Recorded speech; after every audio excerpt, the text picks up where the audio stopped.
I'm live right now. Oh, it says live. Okay. You're live, people. All right, so I'm going to start with Ben. And I think that you did a really good job with like moving your hands because you were really calm and like inviting. Um, but I think that next time maybe you should dress up a little bit more. Yeah. Hmm. Mike, you maybe should move a little bit more to be a little bit more inviting because you stood really still. Um, but you were really passionate about your topic and also dress up a little bit more.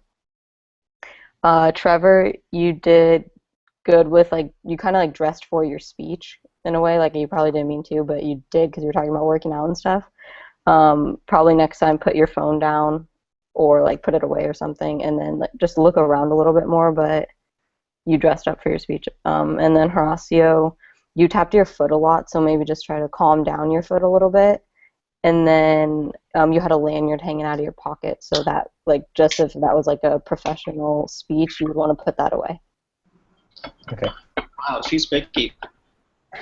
I have something to say. So I just think when I was watching everyone do their speech, I kind of realized because I did it myself, as in like it took a while. Everyone always messes up at the beginning of their speech, and it took like a minute or two to get everyone's speech like flowing. And when everyone started flowing, then the speech became everyone became more comfortable, and the audience was more engaged, and it was just better for everyone when you were just relaxed and you weren't stumbling over your words. But non-verbally, um, I noticed myself I was kind of like still and just kind of standing there, and I wasn't really trying to engage with the audience.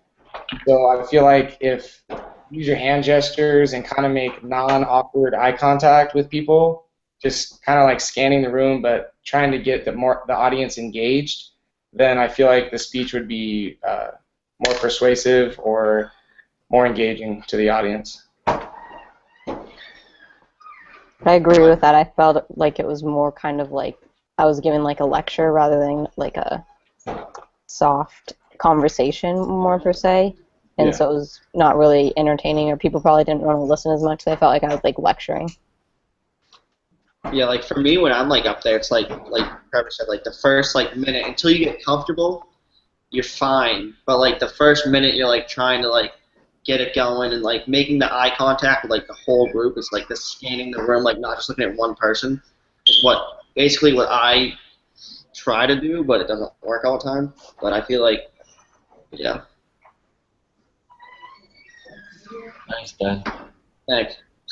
Yeah, for me, when I got up there, I knew what I wanted to talk about from the start, but I think as soon as I got up there, I just had so many thoughts going through my head. I was stumbling over words.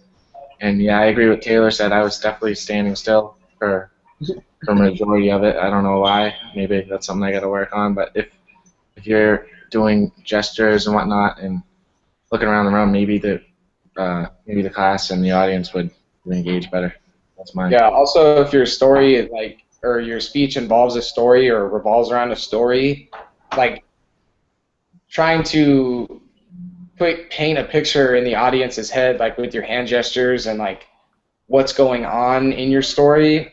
I don't know if we can bring in other people's speeches, but I really liked how Sheridan was engaging the audience by like describing what he was doing with his hands.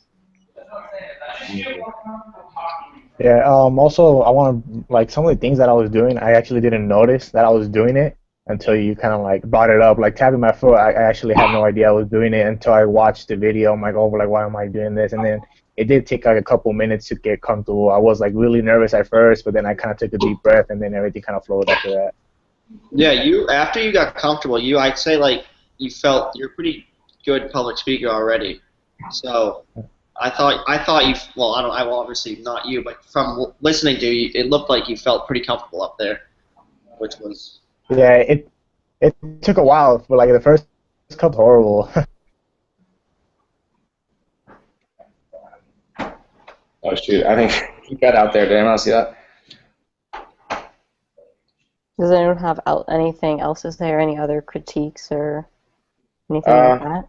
I would just say attire. pretty much. Yeah. I mean, I didn't really dress. yeah, so later on in the year when we have more important speeches and when we have to talk about stuff that is more serious and that we have to look more professional for, then we dress up for that. But I feel like for these first two speeches, it was kind of just like whatever you were wearing, you were doing your speech. It wasn't really, you didn't really have to look presentable.